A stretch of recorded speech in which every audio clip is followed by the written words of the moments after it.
تشهد العديد من المدن المغربية انتشار أعداد كبيرة من المختلين العقليين من مختلف الأعمار، ويشكل تواجدهم بالشارع العام خطرا على المارة في ظل غياب تدخل السلطات المختصة التي يخول لها القانون إيداع هذه الفئة في المراكز الصحية ودور الرعاية. روبورتاج في الموضوع لفاطمة الزهراء دورات وبدر مجادة.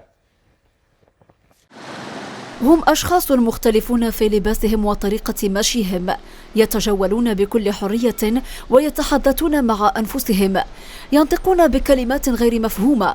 وجودهم بالشارع العام أضحى أمرا مألوفا، لكنه يشكل خطرا على المارة في غياب تدخل للجهات الوصية وغياب قوانين حماية اجتماعية لهذه الفئة التي قسى عليها الدهر. ما نقدروش زعما نضربوهم ولا حاجاش، مع المساكن ما عندهمش العقل كما عندنا حنايا. خصنا نتصرفوا معاهم باحترام، واصلا خص الدوله خصها تعاونهم، تصيفطهم. كاينين جمعيات اللي كيعاونوهم كيداويوهم. هاد الناس المختلين عقليا خص اولا نعرفوا منين جاو، ما هي الاسباب الرئيسيه حتى ولاو كيدوروا معنا. دونك خصنا نمشيو بعدا لا سورس، نمشيو بعدا المنبع منين جايين هما، لعل وحسن نقصوا منهم بوغ يدويغ هذاك لو فلي ديالهم، بوغ يدويغ لو فلي. دونك خص واحد الطرق اللي هي تكون موضوعيه. بطبيعه الحال حنا عندنا مرجعيه ديالنا هي المرجعيه الدينيه. دونك on a un référentiel, donc c'est on n'a pas besoin باش يجي يقول لي شي واحد اخر. دونك on a le référentiel, il existe.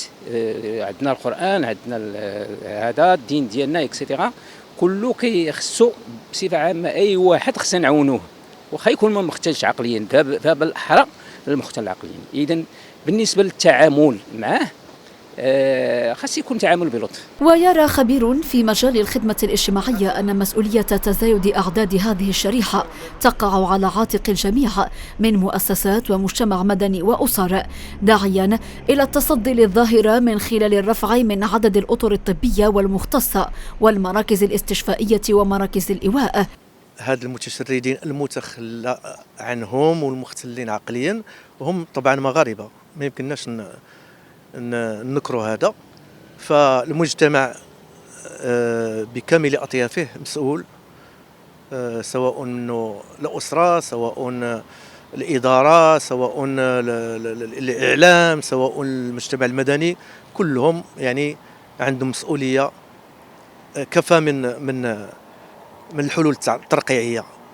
يعني هذا العدد اللي عندنا دابا على الأقل غير في الدار البيضاء يمكننا أننا ندير واحد الحملة ديال التطهير أو حملة ديال جلب هذه المجموعة اللي كاينة في الدار البيضاء ونوضعوها في واحد المركز، اللي مركز الرعاية الاجتماعية اللي كتوفر فيه جميع المعايير ديال الحياة الكريمة. طبعا ويجب تجنيد طاقم ديال الموارد البشرية متعددة الاختصاصات، سواء الإدارية أو الاجتماعية أو النفسية أو الطبية. تقارير سابقة أكدت أن 48% من المغاربة يعانون من أمراض نفسية أو عقلية، رغم النداءات والتنبيهات التي ما فتئت تصدرها الجمعيات الحقوقية والإنسانية لحث السلطات المختصة على التدخل لتطويق هذه الظاهرة.